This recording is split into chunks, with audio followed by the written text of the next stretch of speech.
கிறிஸ்துவில் பிரியமான உடன் விசுவாசிகளே, உலகம் முழுவதிலுமிருந்து இந்த திங்கட்கிழமை காலையில் எங்களோடு இணைந்திருக்கிற கர்த்தருடைய பிள்ளைகளே, உங்கள் யாவரையும் இந்த காலை பொழுதுல கர்த்தருடைய பரிசுத்த நாமத்தில் வாழ்த்துகிறோம், வரவேற்கிறோம். நாம் இணைந்து கர்த்தரை ஆராதிக்கலாம்.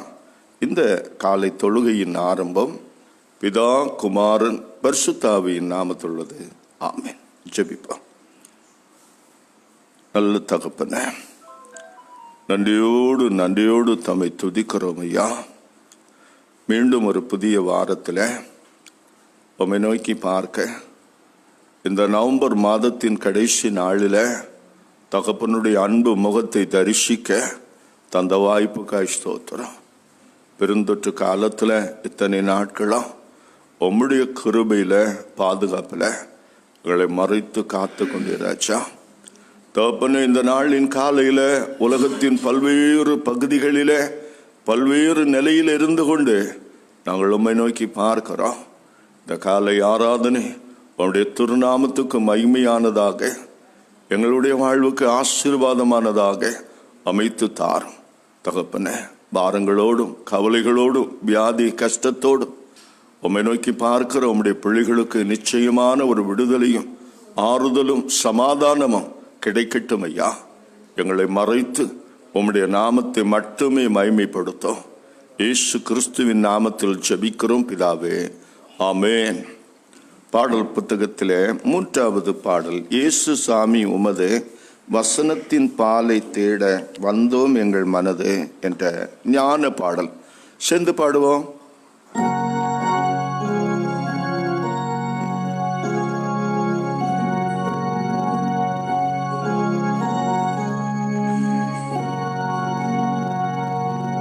இயேசு சாமி உமது வசனத்தின் பாலை தேட வந்தோம் எங்கள் மனது மழை விட்டு உம்மை சேர, எங்கள் சிந்தையை நீர் மூற்றும் தெய்வ சொல்லுக்குட்படுத்தும்.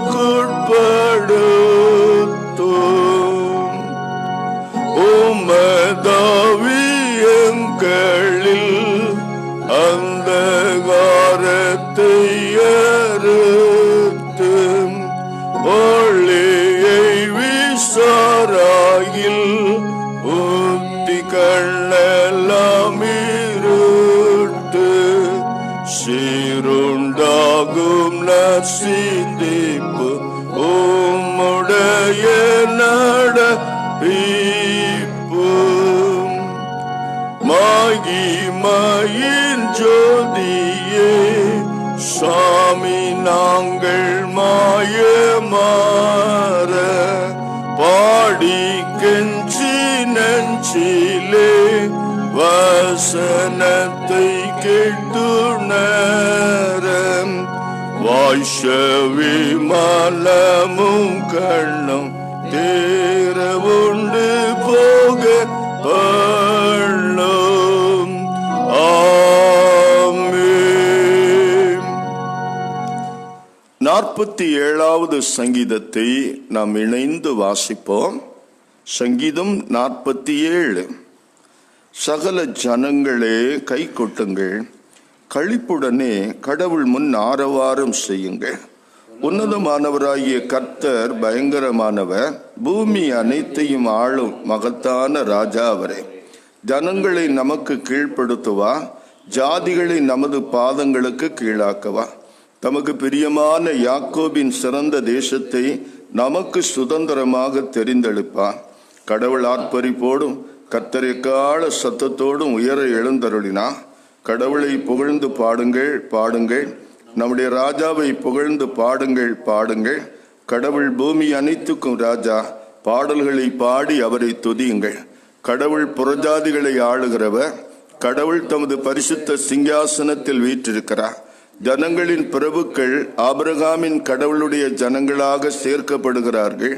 பூமியின் கேடகங்கள் கடவுளுடையவைகள், அவர் மிகவும் உயர்ந்தவர். பிதாவுக்கும் குமாரனுக்கும் பரிசுத்த ஆவிக்கும் மகிமை உண்டாவதாக. ஆதியிலும் இப்போதும் எப்போதுமான அக்காலங்களாய் இருக்கிறபடி ஆமென்.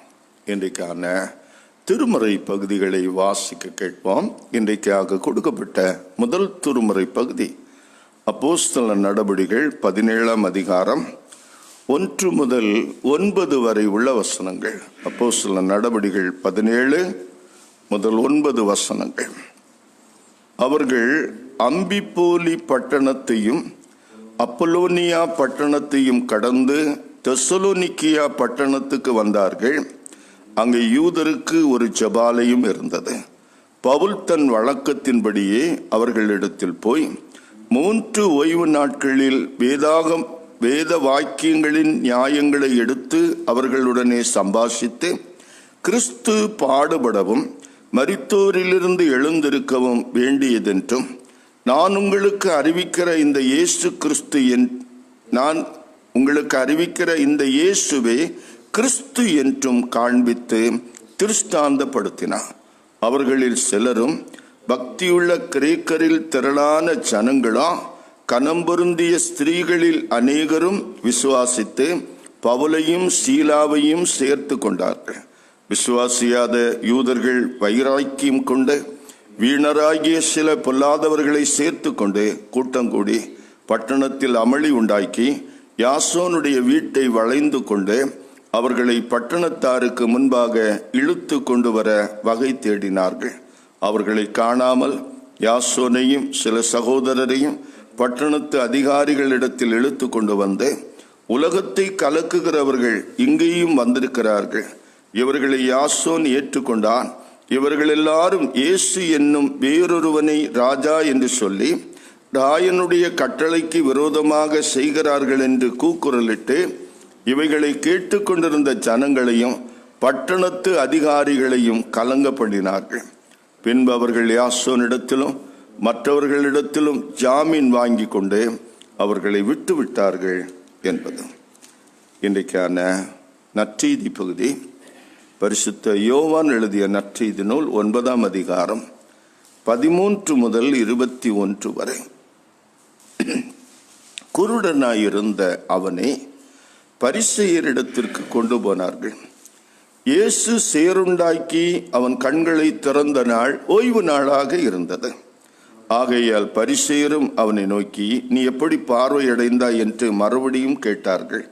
அதற்கு அவன், அவர் என் கண்களின் மேல் சேற்றை பூசினார், நான் கழுவினேன், காண்கிறேன் என்றான். அப்பொழுது பரிசேயரில் சிலர், அந்த மனுஷன் ஓய்வு நாளை கை கொள்ளாததினால் அவன் தேவனிடத்திலிருந்து வந்தவன் அல்ல என்றார்கள். வேறு சிலர், பாவியாயிருக்கிற மனுஷன் இப்படிப்பட்ட அற்புதங்களை எப்படி செய்வான் என்றார்கள்.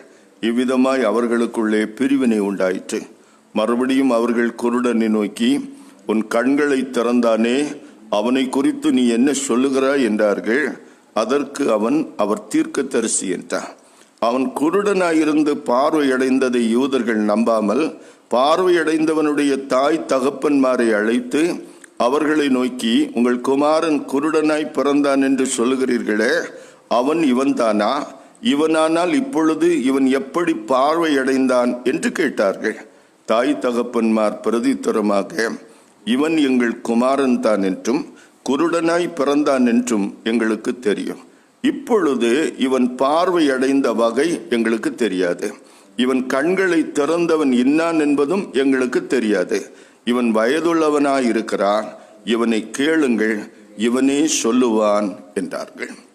இன்றைக்கான நற்செய்தி பகுதியும் வாசித்து முடிந்தது.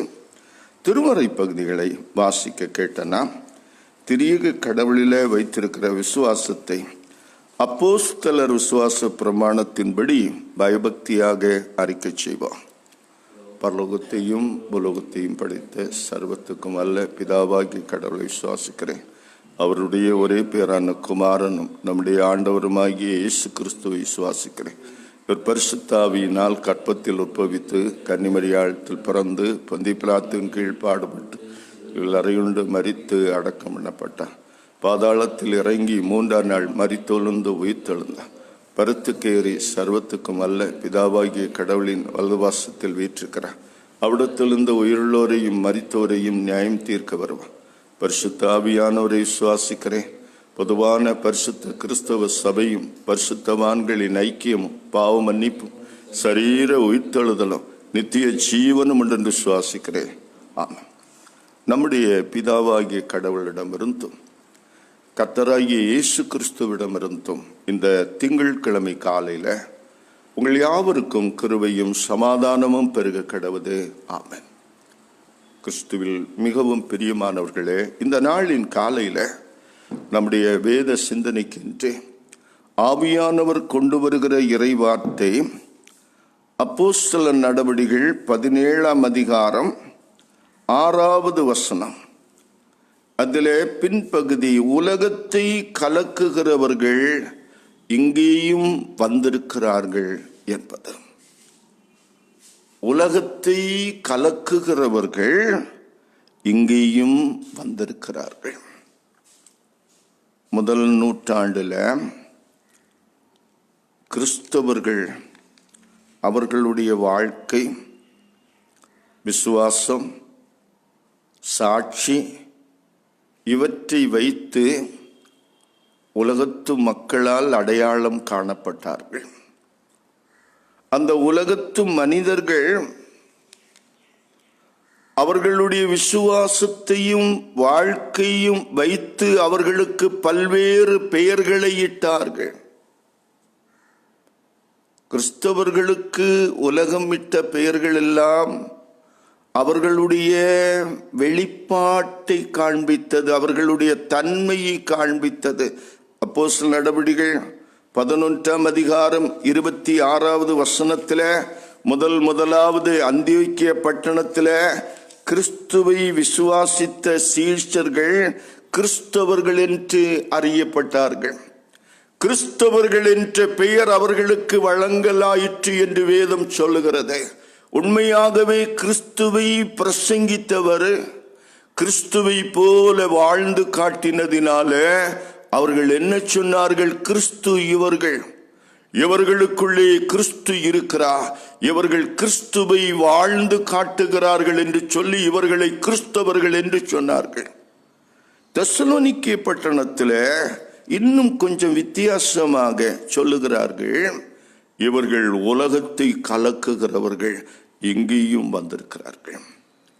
உலகத்தை கலக்குகிறவர்கள் என்றால் கலவரம் செய்கின்றவர்கள், கலக்கம் உண்டாக்குகின்றவர்கள் என்கின்ற அடிப்படையிலே அவர்கள் சொல்லுகிறதாக இங்கே சொல்லப்பட்டிருக்கிறது.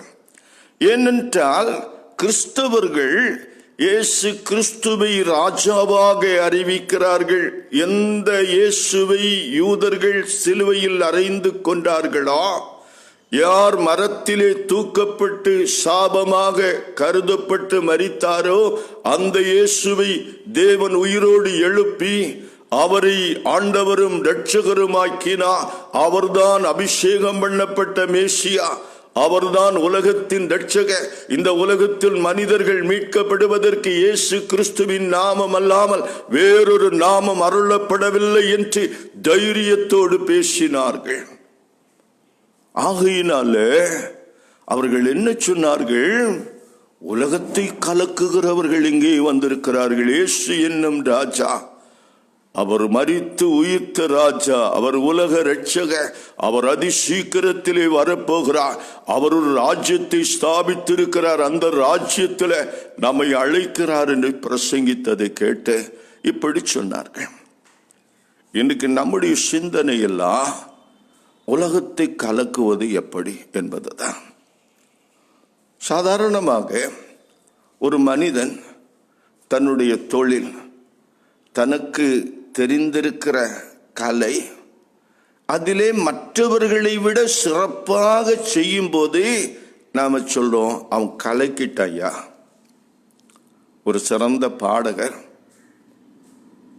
மற்றவர்கள் பாடின பாடலாக கூட இருக்கலாம், அந்த பாடலை மிக நேர்த்தியாக அழகாக சாதுரியமாக பாடும்போது நாம் என்ன சொல்றோம்? மனுஷன் கலைக்கிட்டாயா. ஒரு சிறந்த பேச்சாளர் மற்றவர்களை விட குறிப்பிட்ட ஒரு கருத்தில் சாமர்த்தியமாக பேசிவிட்டால் அவரை சொல்லுகிறோம், அவர் கலக்கிட்டார். அது ஒரு நடிகனா இருந்தால் சொல்லுவான், என்னமா நடிப்பு, எப்படி நடிக்கிற, கலக்கிட்டாரு போங்க. தங்களுடைய திறமையை, சாமர்த்தியத்தை அதிகமாக வெளிப்படுத்துகிறவர்கள் கலக்குகிறவர்களாக கருதப்படுகிறார்கள். ஆனா இங்கே கர்த்தருடைய பிள்ளைகள், விசுவாசிகள் உலகத்தை கலக்கினது எப்படி? அதற்கு ஆங்கிலத்திலே சொல்லப்படுகிற காரியம் என்ன தெரியுமா? Those who have turned the world upside down have come here. உலகத்தை தலைகீழாக மாற்றினவர்கள் இங்கே வந்திருக்கிறார்கள். கிறிஸ்தவர்கள் உலகத்தை கலக்குகிறவர்கள் என்று சொன்னதற்கு காரணம், அவர்கள் உலகத்தை தலைகீழாக மாற்றி கொண்டிருக்கிறார்கள். உலகத்தினுடைய நம்பிக்கை, நடைமுறை வாழ்க்கை, இவற்றையெல்லாம் இவர்கள் சமீப காலங்களாக தலைகீழாக மாற்றி கொண்டிருக்கிறார்கள் என்பதை உலகம் அங்கீகரித்தது. இங்க பின்னால் உள்ள வசனம், 9வது வசனம் சொல்லுகிறது, பின்பு அவர்கள் யாசோனிடத்திலும் மற்றவர்களிடத்திலும், அதுக்கு முந்தின 8ஆம் வசனம், இவைகளை கேட்டு கொண்டிருந்த ஜனங்களையும் பட்டணத்து அதிகாரிகளையும் கலங்க பண்ணினார்களையா. இங்க ஒரு கூட்டம் வந்திருக்கிறாங்க, அவங்க உலகத்தை தலைகீழாக மாற்றி கொண்டிருக்கிறார்கள் என்று மக்கள் சொன்ன உடனே கேட்டு கொண்டிருந்த அதிகாரிகளும் கலங்கினார்களா. அவங்களுக்குள்ள ஒரு கலக்கம். அப்படியா அப்படியா சங்கதி? என் அன்புக்குரியவர்களே, இன்றைக்கு நம்முடைய கேள்வி எல்லாம் உலகத்தை கலக்குவது எப்படி? ஆண்டவர் உங்களையும் என்னையும் ஏதோ ஒரு சாதாரண சாமானிய கிறிஸ்தவனாக வாழ்ந்துவிட்டு போங்க அப்படி சொல்லல.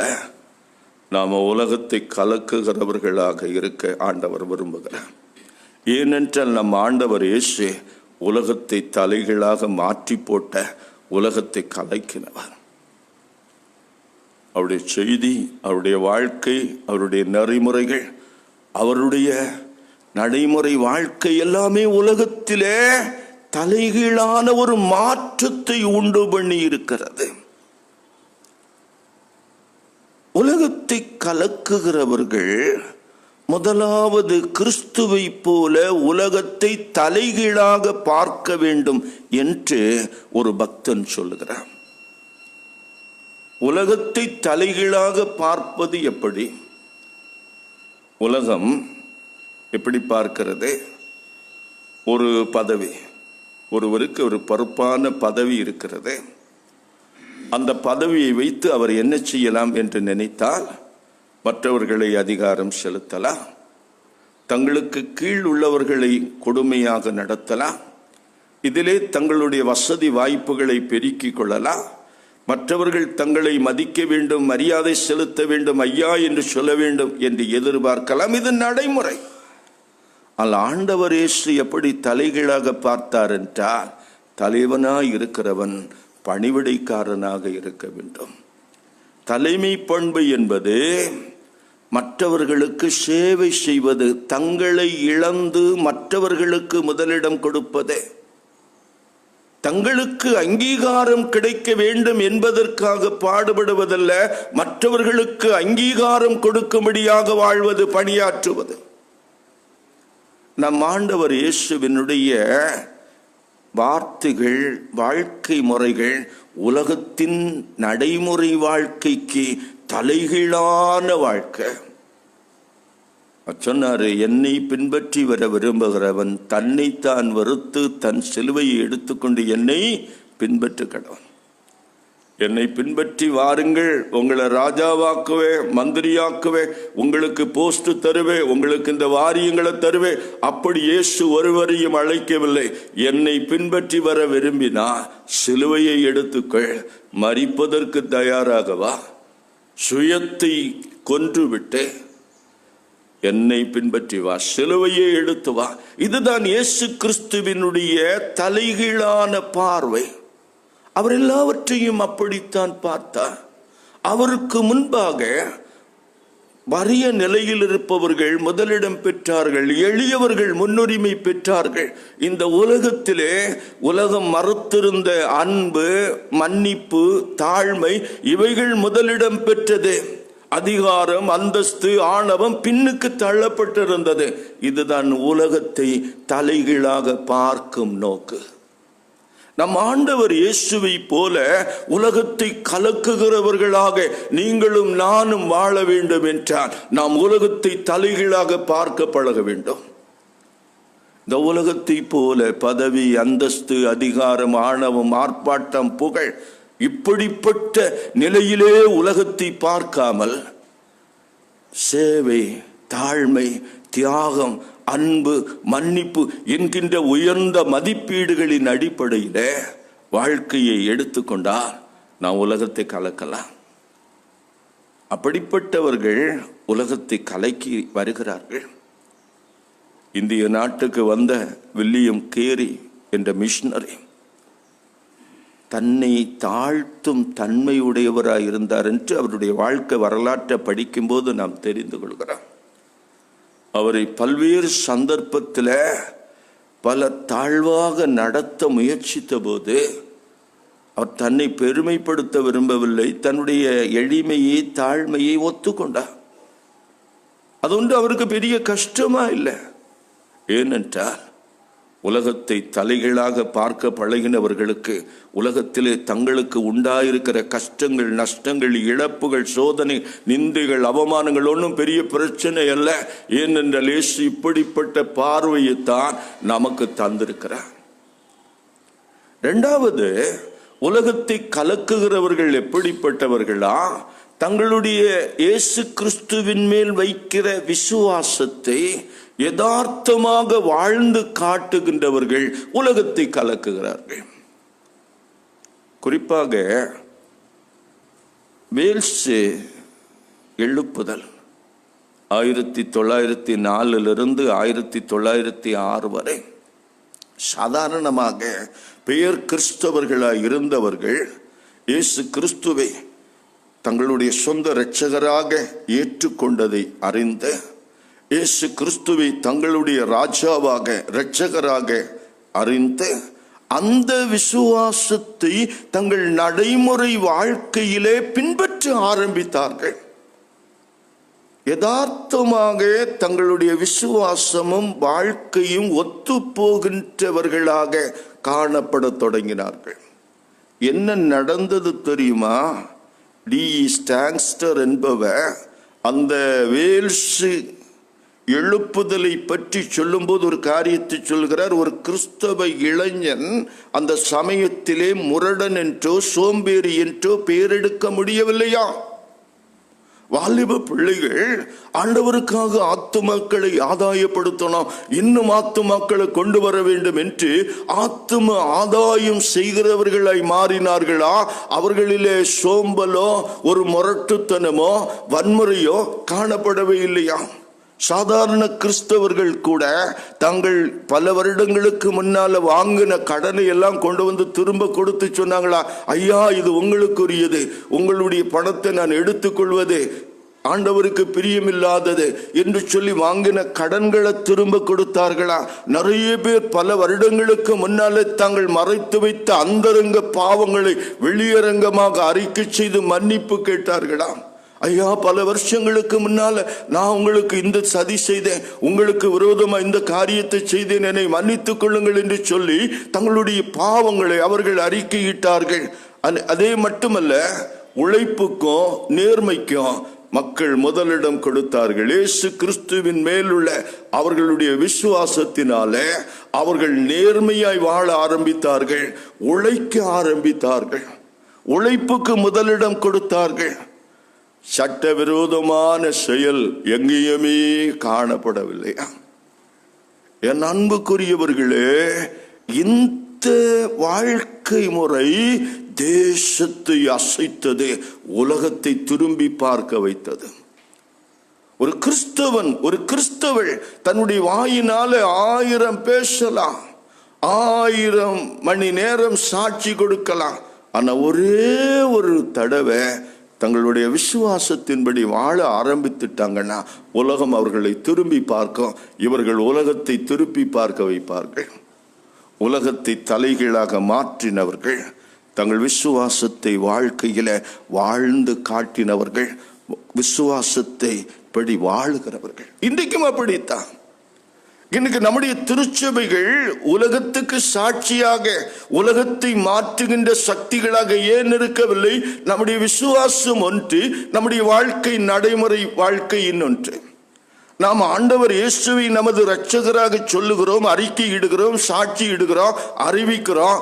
ஆனால் இயேசு கிறிஸ்து நம்முடைய சொந்த வாழ்க்கையில இரட்சகராக இல்லையே, அவருடைய வார்த்தை நம்முடைய வாழ்க்கை நடைமுறையாக இல்லையே. கிறிஸ்துவின் சித்தாந்தங்கள் நம்முடைய வாழ்க்கையின் நடைமுறைகளாக மாறுவது எப்போது? நாம் உலகத்தை கலக்குவது எப்போது?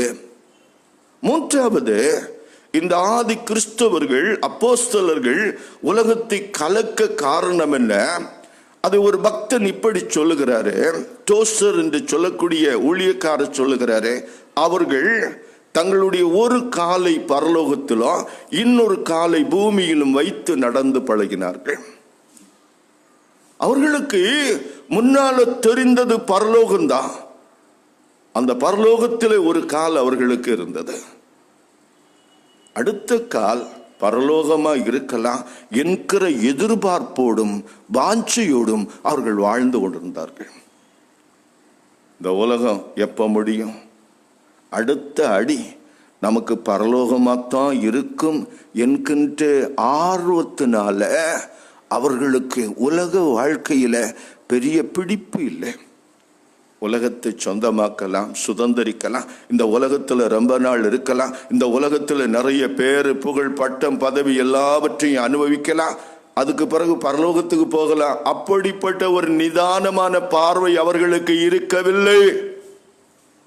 அவர்களுடைய ஒரு கால் பூமியில இருந்தது உண்மை. அவர்கள் உலக வாழ்க்கையில் இருந்ததுனால, அவர்கள் மாம்ச தேகத்தில் இருந்ததுனால உலகத்தின் அதிகாரிகளை மதித்தார்கள், அதிகாரங்களுக்கு கீழ்ப்பட்டார்கள், உலகத்தில் உள்ள மற்ற சகோதர சகோதரிகளிடத்தில் அன்பு செய்தார்கள், உலகத்தில் உள்ள நியமங்களுக்கு கீழ்ப்படிந்து நடந்தார்கள். அது உண்மை.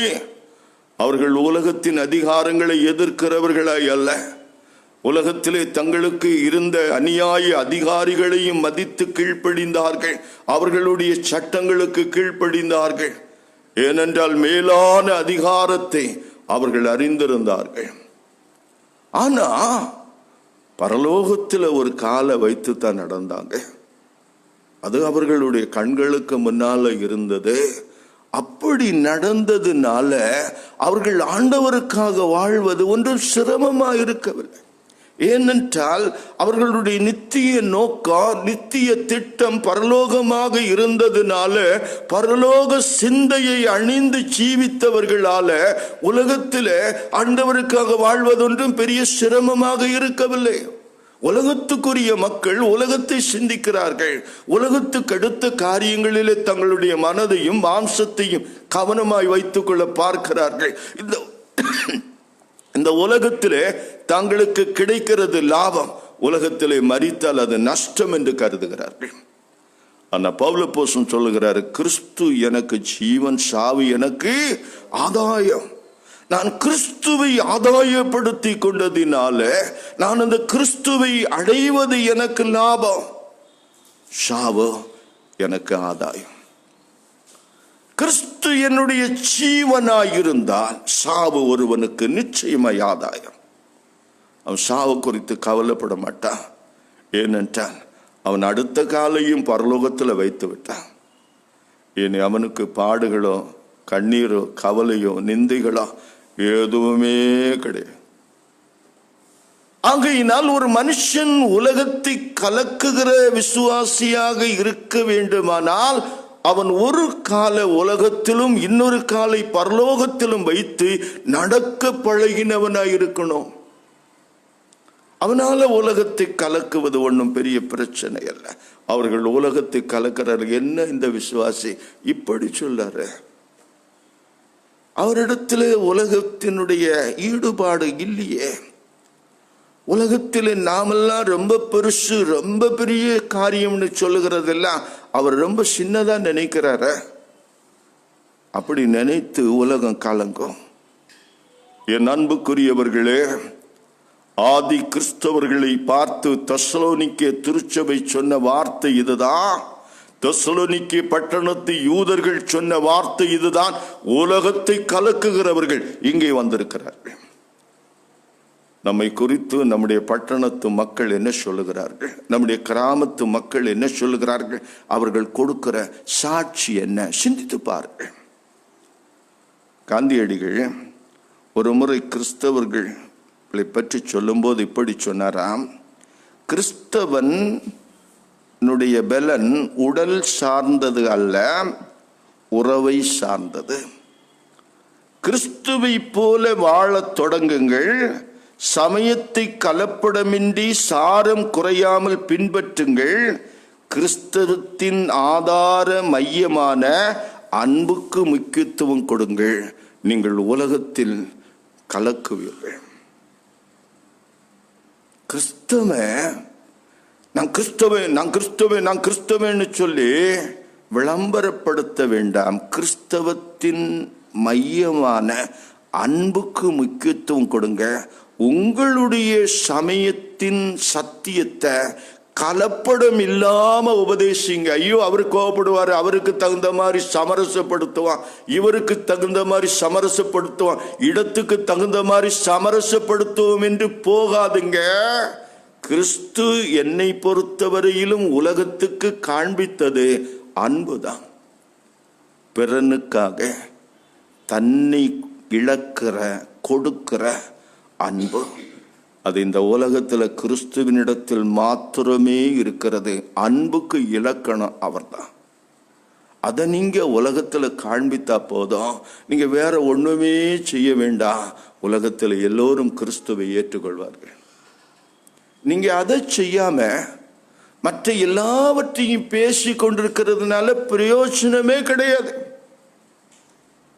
என் அன்புக்குரியவர்களே, 2ஆம் உலக மகா யுத்தம், அந்த யுத்தத்தின் போது அமெரிக்காவினுடைய ஒரு நீர்மூழ்கி கப்பல் டோர்செஸ்டர் தண்ணீரில் மூழ்கி கொண்டிருக்கிறது. ஜப்பானியர்களுடைய கப்பல். இந்த அமெரிக்க கப்பலின் மேலே குண்டை போட்டு அந்த கப்பல் மூழ்கி கொண்டிருக்கிறது.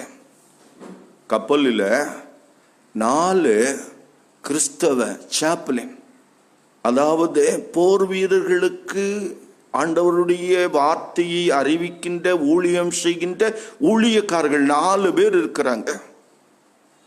இந்த கப்பல் கடல்ல மூழ்கி கொண்டிருக்கிறது. இனி பிழைக்கிற நம்பிக்கை இல்லை. ஏனென்றால் கப்பலுக்குள்ளால தண்ணீர் வந்து கொண்டிருக்கிறது. அந்த 4 சாப்ளினும் அந்த இராணுவ வீரர்களோட பேசி கொண்டிருக்கிறார்கள். நீ ரட்சிக்கப்பட்டிருக்கிறாயா, நீ இன்றைக்கு மரித்தால் பரலோகத்துக்கு போவாயா என்று போர் வீரர்கள் இடத்துல கேட்கிறாங்க. அந்த 4 போர் வீரர்கள் சொல்லுகிறாங்க, எனக்கு இதுவரையிலும் அந்த ரட்சிப்பை பற்றி தெரியாது, நாங்கள் இன்னும் இயேசு கிறிஸ்துவை ஏற்றுக்கொள்ளவில்லை, நாங்கள் இன்னும் பரலோகத்துக்கு போவதற்கு ஆயத்தமாய் இல்லை என்று சொன்னார்கள். இவர்கள் என்ன செய்தார்கள் தெரியுமா? தங்களுக்கு கிடைத்த அந்த மீட்பு லைஃப் ஜாக்கெட் என்று சொல்வோமே, அந்த உயிர்காக்கும் ஜாக்கெட்டை எடுத்து அந்த 4 பேருக்கு மாட்டினாங்க. மாட்டிட்டு சொன்னாங்க, நாங்கள் இப்போது மரித்தாலும் பரலோகத்துக்கு போவோம். எங்களுக்கு மரணத்தை குறித்து பயமில்லை, ஏனென்றால் நாங்கள் அதற்காக ஆயத்தப்பட்டு விட்டோம். நீங்கள் மரணத்துக்கு இன்னும் ஆயத்தப்படவில்லை. ஏனென்றால் நீங்கள் இன்னும் சத்தியத்தை தெளிவாக அறியணும். இந்த லைஃப் ஜாக்கெட்டை போட்டுக்கொள்ளுங்கள் என்று தாங்களாகவே கலற்றி அவர்களிடத்திலே போட்டு கொடுத்தார்கள். அவர்கள் ஜெபத்தோடு உலக ஓட்டத்தை முடித்தார்களா? அவர்கள் உலகத்தை கலக்குகிறவர்கள். இன்றைக்கு காலையில் இப்படிப்பட்ட விசுவாசமும் வாழ்க்கையும் நம்மிடத்தில் இருக்கிறதா என்பதை சிந்தித்து பாருங்கள். நாம் உலகத்தை கண்டு கலங்குகிறவர்களாய் அல்ல, உலகத்தை கலக்குகிறவர்களாய் தேவன் நம்மை வைத்திருக்கிறார். அந்த நிச்சயத்தோடு இந்த நாளை தொடங்குவோம். கர்த்தர் நம்மை ஆசீர்வதிப்பாராக. ஆமென். எல்லா புத்திக்கு மேலான தேவ சமாதானம் உங்கள் இருதயங்களையும் சிந்தனைகளையும் கிறிஸ்து இயேசுக்குள் பலப்படுத்தி காப்பதாக. ஆமென். பாமாலை நம்முடைய கல்வாரி கீதங்களில 76வது பாடலை பாடுவோம். இயேசு கிறிஸ்துவினால் சீடராகுவோம், விசுவாசத்தில் முன்னடப்போம் என்ற பாடல் 76.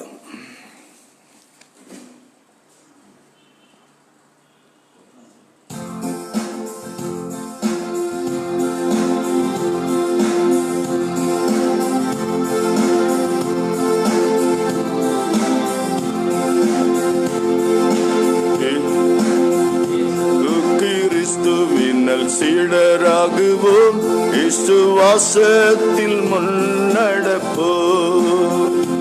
இனி எல்லாருமே அவர் பணிக்கெனவே ஒன்றாய் எந்நாளும் உழைத்திடுவோம். நம் இயேசு ராஜாவே இதோ வேகம் வாராரே, அதிவேகமாய் செயல்படுவோம். நம் இயேசு ராஜாவே இதோ வேகம் வாராரே, அதிவேகமாய் செயல்படுவோம். மனிதர் யாரிடமும் பாசம் காட்டுவோம், இயேசு மந்தைக்குள் அழைத்திடுவோம். அதி உற்சாகமாய் அதி சீக்கிரமாய் ராஜா பாதையை செம்மையாக்குவோம். நம் இயேசு ராஜாவே இதோ வேகம் வாராரே, அதிவேகமாய் செயல்படுவோம். இயேசு ராஜாவே இதோ வேகம் வாராரே, அதிவேகமாய் செயல்படுவோம். இயேசு ராஜாவே இதோ வேகம் வாராரே, அதிவேகமாய் செயல்படுவோம். சாத்தானின் சதிகளை தகர்த்திடுவோம், இனி இயேசுவுக்காய் வாழ்ந்திடுவோம். இந்த பார் முழுதும் இயேசு நாமத்தையே எல்லா ஊரிலும் எடுத்துரைப்போம்.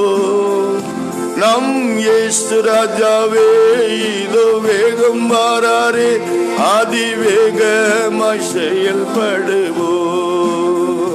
நம் இயேசு ராஜாவே இதோ வேகம் வாராரே, அதிவேகமாய் செயல்படுவோம். ஆவி ஆத்துமா தேகம் அவர் பணிக்கே, இனி நான் அல்ல அவரே எல்லாம் என முடிவு செய்தோம், அதில் நிலைத்திருப்போம். அவர் நாளினில் மகிழ்ந்திடுவோம். நம் இயேசு ராஜாவே இதோ வேகம் வாராரே, அதிவேகமாய் செயல்படுவோம். நம் இயேசு ராஜாவே இதோ வாராரே, அதிவேகமாய் செயல்படுவோம். ஜெபிப்பா. நல்ல தகப்பனே, நீ தந்த நல்ல வார்த்தைகளுக்காக ஸ்தோத்திரம் ஐயா. ஆதி கிறிஸ்தவர்கள் அப்போஸ்தலர்கள் உலகத்தை கலக்குகிறவர்கள் என்று அறியப்பட்டார்கள். இயேசு கிறிஸ்துவை போல அவர்கள் உலகத்தை தலைகளாக பார்க்க பழகியிருந்தார்கள். தங்கள் விசுவாசத்தை வாழ்க்கையில யதார்த்தமாக வாழ்ந்து காட்ட தீர்மானித்திருந்தார்கள். அவர்கள் ஒரு காலை உலகத்திலும் மறு காலை பரலோகத்திலும் வைத்து நடக்க பழகியிருந்தார்கள் என்கிற சிந்தனையை இந்த நாளில் தந்திரையா. ஏதோ நாங்கள் உலகத்தை குறித்து கலங்குகிறவர்களாய் அல்ல, உலகத்தின் நடைமுறைகளை பார்த்து பயப்படுகிறவர்களாய் அல்ல, விசுவாச வாழ்க்கையில உலகத்தை கலக்குகிறவர்களாகத்தான் எங்களை தேவன் வைத்திருக்கிறேன். எங்களுடைய ராஜா இயேசு கிறிஸ்து உலகத்தை கலக்குகிறவர். ஆம் ஆண்டவரே, சகல மகிமையும் கனமும் அதிகாரமும் உள்ள ஆண்டவர், எங்களது ராஜாதி ராஜாவாக நித்திய ராஜாவாக இருக்கிறபடியா நாங்கள் ஒன்றுக்கும் கவலைப்படாமல் கலக்கப்படாமல் ஆண்டவரில் விசுவாசம் வைத்து வாழ உம்மை ஸ்தோத்தரித்து மகிமைப்படுத்தி வாழ, ஜெபத்தோடு எங்கள் வாழ்க்கையை உமக்கு ஒப்பு கொடுத்து வாழ இந்த நாளிலும் எங்களுக்கு கற்றுத்தந்தீரையா. இதோ இந்த காலை பொழுதுல உம்முடைய வார்த்தைகளை கேட்டு உம்முடைய பிள்ளைகள் ஒவ்வொருவரையும் நீர் ஆசீர்வதியமையா. இந்த காலங்களில், இந்த கொரோனா பெருந்தொற்று காலத்தில் உலகம் அச்சத்தோடு பயத்தோடு கலக்கத்தோடு இருக்கிற இந்த நேரத்தில் உம்மை நம்பி வாழுகிற உம்முடைய பிள்ளைகள் நம்பிக்கையோடும் தைரியத்தோடும் வாழ ஆவியானவரே நீர் பலப்படுத்தும் ஐயா. எத்தகைய தீங்கில் இருந்தோம் எங்களை காக்கக்கூடிய ஆண்டவர் எங்களோடு இருக்கிறார். மரித்து உயிர்த்த இயேசு எங்களோடு இருக்கிறபடியா நாங்கள் கலக்கப்படுவதில்லை, நாங்கள் சோர்ந்து போவதில்லை என்று சொல்லத்தக்கதான தைரியத்தையும் விசுவாசத்தையும் என் தேவன் எங்கள் ஒவ்வொருவருக்கும் தாரும் ஐயா. இப்போதும் இந்த தொற்றினால பாதிக்கப்பட்டிருக்கிற மக்களையா கர்த்தர் பலப்படுத்தும் ஐயா, சுகப்படுத்தும் ஆண்டவரே. கர்த்தாவே, இந்த காலங்களில் மருத்துவமனையில் வீடுகளிலே தங்கியிருந்து சிகிச்சை பெறுகிற மக்களை ஆண்டவர் பொறுப்பெடுத்து கொள்ளும்படி செபிக்கிற மருத்துவ பணி அதை செய்கின்ற மருத்துவர்கள், தாதியர்கள், இதர பணியாளர்கள், அத்தியாவசிய பணிகளை செய்கிறவர்கள், பல்வேறு பணிகளை செய்யக்கூடியவர்கள் ஒவ்வொருவரையும் நீர் பாதுகாத்து கொள்ளும், பலப்படுத்தும். நல்ல தகப்பன பணிக்கு செல்லும்போது, மக்களை சந்திக்கும் போது கர்த்ததாமே அவர்களை பாதுகாத்து கொள்ளும், அவர்கள் குடும்பங்களை பாதுகாத்து கொள்ளலாம். கர்த்தாவே, இன்றைக்கு பிறந்த நாளை காண்பவர்கள், திருமண நாளை ஆசிரிக்கிறவர்கள், இந்த நாளை விசேஷித்த நாளாக எடுத்துக்கொள்கிற நம்முடைய பிள்ளைகள் ஒவ்வொருவரையும் நீர் பொறுப்பெடுத்துக் கொள்ளும்படி செபிக்கிற உம்முடைய இரக்கம், உம்முடைய கிருபை, உம்முடைய பாதுகாப்பு உம்முடைய பிள்ளைகளுக்கு கிடைக்கட்டும் ஐயா. தகப்பனே, இந்த நாட்களிலே கர்த்தாவே படிக்கிற பிள்ளைகளுக்காக நாங்கள் செபிக்கிற, ஆன்லைன் வகுப்புகளிலே படித்து கொண்டிருக்கிற மாணவ மாணவிகள், கற்றுக் கொடுக்கிற ஆசிரியர்கள், பேராசிரியர்கள் ஒவ்வொருவரோடு உம்முடைய கிருபையும் பாதுகாப்பும் இருக்கட்டும். வயது முதிர்ந்த பெற்றோர்களை கண்ணோக்கம், வயதான காலத்தில் நீர் அவர்களை பாதுகாத்து நடத்தும் ஐயா. வாலிப பிள்ளைகள், தங்களுடைய படிப்பு, வேலை, திருமணத்துக்காக செபிப்பவர்கள், ஆண்டவரே, உம்முடைய பிள்ளைகளுக்கு சிறந்த எதிர்காலங்களை தேவன் ஒழுங்குபடுத்தி கொடுக்கும்படியாய் செபிக்கிறேன்.